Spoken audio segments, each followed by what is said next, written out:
Are we running? We are running. Hang on, do we want to turn the main lights off again just so the lights is consistent? You can use the backstay and lean across. Backstay and lean across. Yeah. Dave would hate me if he saw this. Thankfully, it's not captured on film.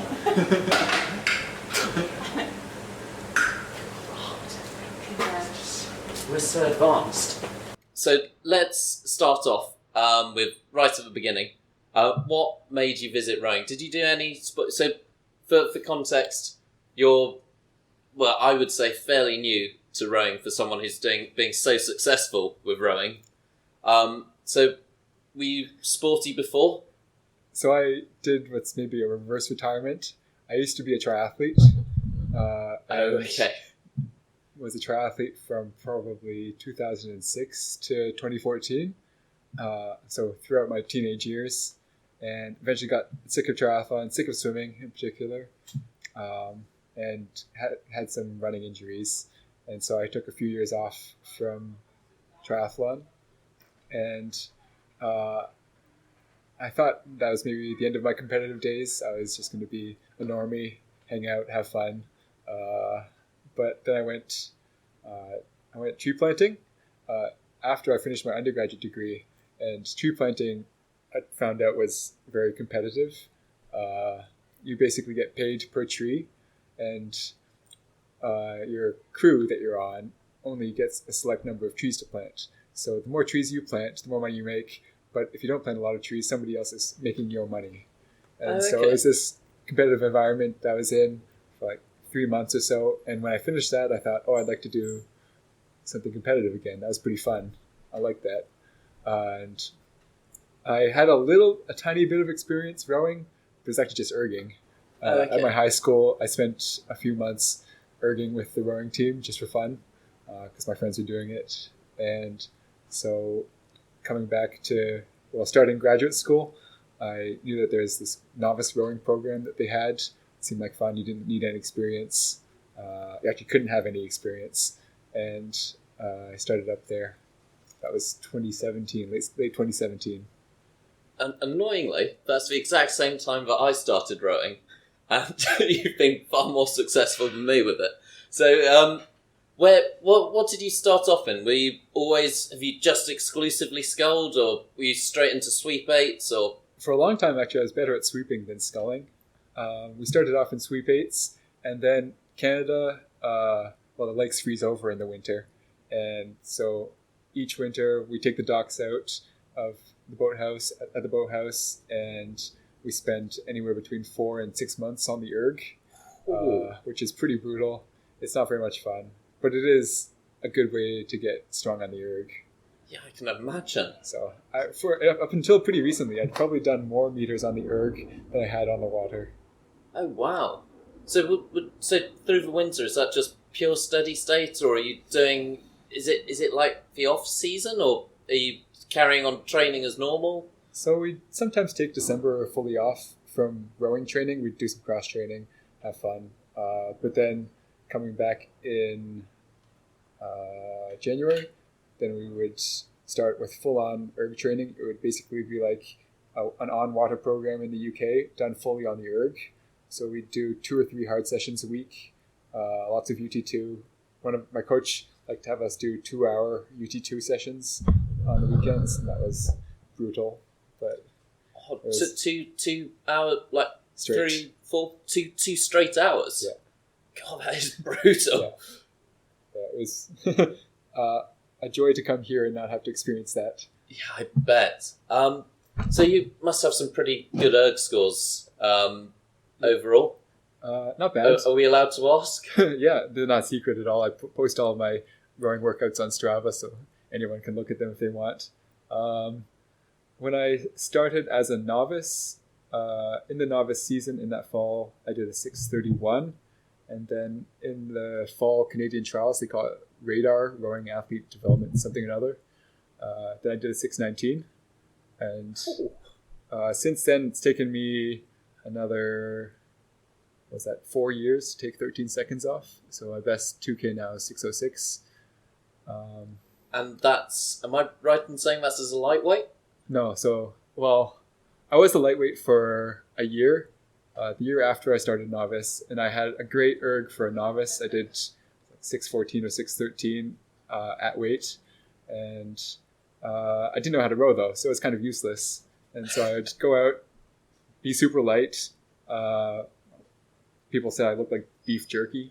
It was not super fun to not eat a lot of food and train really hard, and be physiologically at the level that would almost get me on the national team, but didn't know how to get the power into the water. So it was pretty useless. I did some races, but then I injured myself during the summer racing season. And after that, I decided I'd not be lightweight. I'd eat enough food to support the training and actually learn how to row on the water properly. I wasn't terrible. I think I did an 8:10 or something like that, 2K. But if you are pulling a 6:14 as a lightweight, you should be able to go a lot faster than 8:10 on the water. So when did you move to the single and to sculling? So I rowed at one club in Toronto called Henley Royal Club. It's where most of the people from my university rowed. But then there was one year, I think it's 2019, when there was a lot of construction going on at Hamlin, and they weren't allowed to get on the water until June, and that was not acceptable. So I went to another rowing club called Argonaut Rowing Club, and I was basically the only one from my group who went over there, and I spent the summer there rowing the single, basically teaching myself. I didn't have a stroke coach or really a coach. I just had my splits from my GPS watch, and I'd look at it and go, yeah, I went faster today. But without any real-time feedback or feedback from coaching. Then the year after that, I did all right that fall. I got in a sweep boat with a pair partner, and we went to the Canadian National Championships, and we're in the B finals. Not great, but did all right. Then the year after was COVID, and then we really had to be in singles. And so that year, 2020, once we were allowed to get out on the water, then we did quite a lot of mileage in singles. It was between 100 and 120K a week. And yeah, since after that, I came to London Rowing Club. I got a job at UCL as a postdoc, and came to London Rowing Club. Didn't have any sort of expectations, went in kind of open-mindedly, and was in sweep boats solely for the first year. I did Henley in the 8. That was fun. But then opposite to Canada, when the weather here is really nice, then everyone goes off on holidays in the UK. Yeah. And I wanted to keep rowing, so I just got in the single and started having fun in it. It was an old single, an old boat, but surprised some people. And when we came to Scullers Head, it was 5th last year. An amazing result. Thanks. I was hoping to do the same when I came to Scullers Head this year, after just getting in a single and came nowhere near 5th place. So, of course, that success led you on to... Were you invited to join the Wingfield Sculls, or is it an invite system, or do you apply and then invited? Yeah, it's an application system. So I think you send in your 5 most recent results that reflect well on yourself. Some people might exaggerate, I don't know. I put in my Scullers Head result because that was literally the only result I'd had, and they accepted that, so I was pretty pleased to get to race the Wingfields. It seems like, well, it is a big deal and has a huge history. Yeah, it's a huge deal. You're one of the very select group to have been able to race it. So how did that race go? Well over a year ago now. I know that from memory, the conditions were horrible, or the tide turned or something mid-race. Yeah, the conditions were particularly horrible for the women's race, and I watched the start as the women went by and went, "Ooh, that looks that looks unpleasant." And then the tide turned as we were starting the race, or maybe just beforehand, and so all of a sudden we were racing against the tide when you'd normally be rowing in the inshore zone, and so that made a big change to everybody's tactics. I remember it became quite a tactical race, with some people still ploughing down the middle, some diving for the inshore zone, some, I think, crossing over at the normal Chiswick crossing point. So what do you remember your tactics from that race? At first I was tactically terrible. I was, I think, ranked 4th. And so I rode up more or less the line of the boats in the center of the fairway, and that's not where you want to be if you're racing against the tide. And so I went up and I realized, I should scoot over. So I went to the Middlesex side. But before that happened, I saw Callum Dixon, who started way on the Middlesex side, shoot off behind me to the inshore zone on the Surrey side. And that was already exciting. I thought, wow, this is not any race like I've experienced before in a single. And then kind of battled my way through the chop and eventually caught and passed Gregor Maxwell, who's one of my teammates. And we all slotted onto the inshore zone along the Barnes Bend. And then once you're, how hard it is to pass people going around the bend, going out into the slow water. Yeah. And so I basically stayed there for ages. And then towards the end of the race, once we got to Chiswick Bridge, Callum Dixon had gone around the long way for some reason.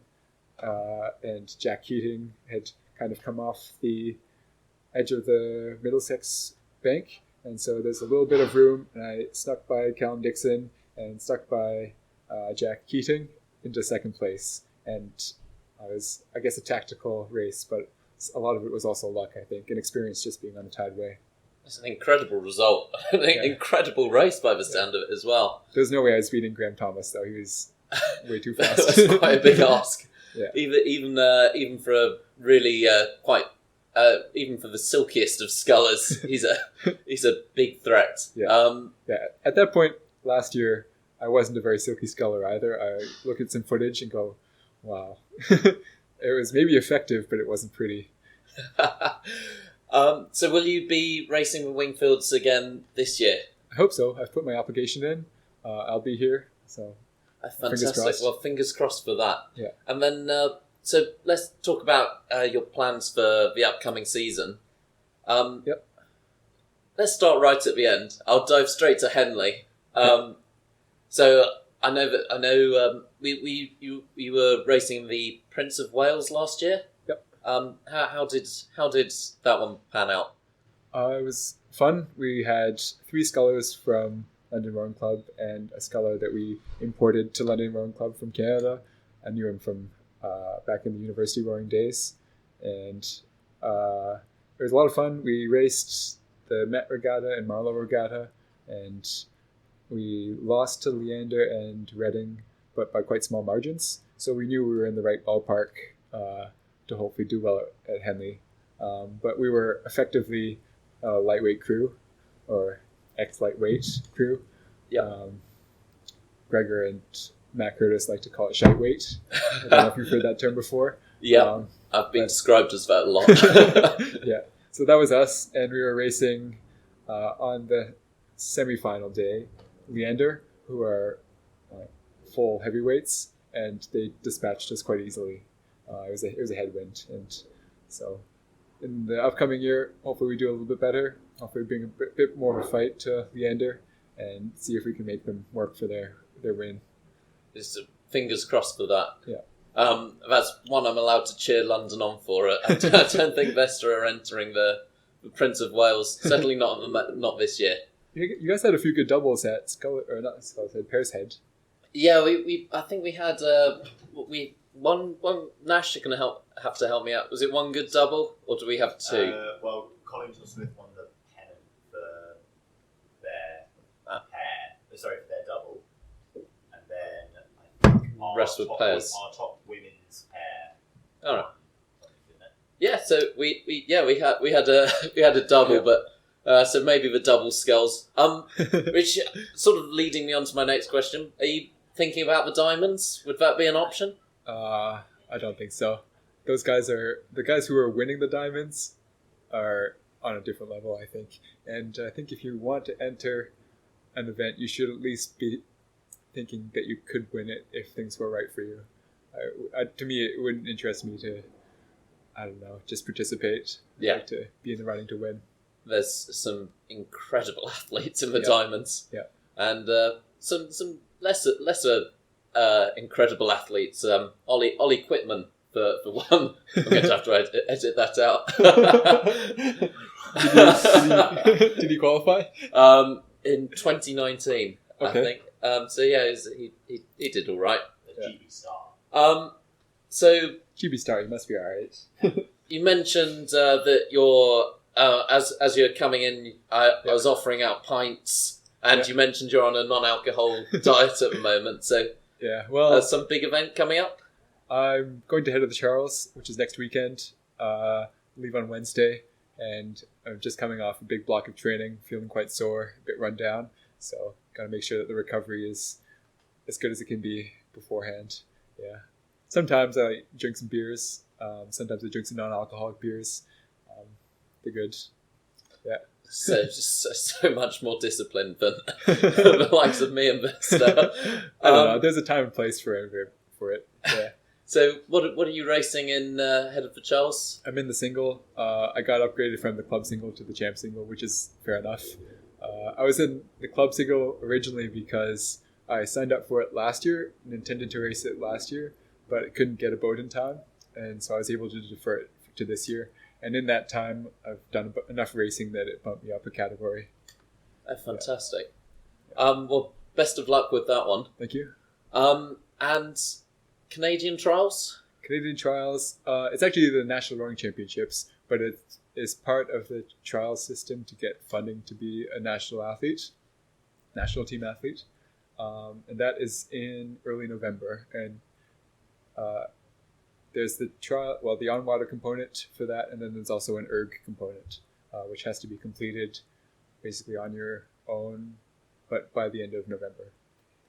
Just out of interest, what's the erg like? Just so people can compare themselves. Canada loves big ergs. I think the standard for development is, I think they want you to be 5:55 plus or minus 6 seconds, plus maybe, so 6:01 at the slowest for 2K. If you are only within 4% of GMT of the winner.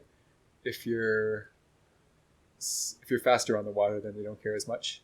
Then, so 6:01 is pretty fast. That's 5 seconds faster than my PB, which is a big stretch. Then there's also a 6K standard. They don't do 5Ks over there, sadly. The extra 1K is difficult. Yeah, I can imagine. Thankfully, I've never had to do one. But the 6K standard, I think, is at the slowest 1920, which is, to me, much more feasible than... That must be 139 splits? Faster. It's 136.5. Oh, yeah. That's terrifying. Yeah, my best 5K I did 15:58, which is a 135.9 split. But holding that for an extra 1K is difficult. Yeah, it starts to bite. Just a bit. Yeah. Yeah. God, that's some incredible numbers there. So, of course, best of luck with Canadian trials as well. Thank you. So, do you have a long-term ambition to go to the Olympics? If I'm fast enough. If I'm not fast enough, I would be like beating my head against a brick wall. But if I'm fast enough, if I can improve myself enough to be at the right level, then that would be a goal. Yeah. So you're clearly an athlete who's trained for years. You've got the dedication. You've got the know-how. I've got a lot of younger viewers, J16 juniors. Yeah. Have you got any advice for them on how to be the best athlete they can? Sure. Yeah. It all just takes time. That's one thing I've found. It takes time and being patient. I've never made a huge jump in just a couple months, except for, I guess, when I was a teenager. So perhaps when you're a teenager, the rate of progression is a bit different from 13 seconds for a 2K over 4 years or whatever it was. You can make much bigger jumps. I did note that when I was a teenager in erging for that winter, I was also training for triathlon. So I was doing basically 4 sports at once, and I wasn't recovering enough. And during that 2 or 3 months that I was doing that, I didn't grow. I stayed the same height. I don't know if I gained fitness. I was just doing too much. And as soon as I stopped growing and started sleeping a bit more, if you want to keep growing, you have to basically go to bed earlier. But when I started recovering a bit more, perhaps that's a better way to put it, then I grew an inch within a month. And it was just like, well, it was very clear to me after that recovery was important, and that during that period I'd been neglecting it. So yeah, when you're a teenager, you can train really hard, you recover relatively fast, but you could be cutting yourself short in other ways. In a sport like rowing where height matters, then you want to make sure that you're getting enough recovery in and sleeping enough, eating enough, and all that stuff. Oh, that's fantastic advice. Yeah. And you certainly coming from some experience there as well. So,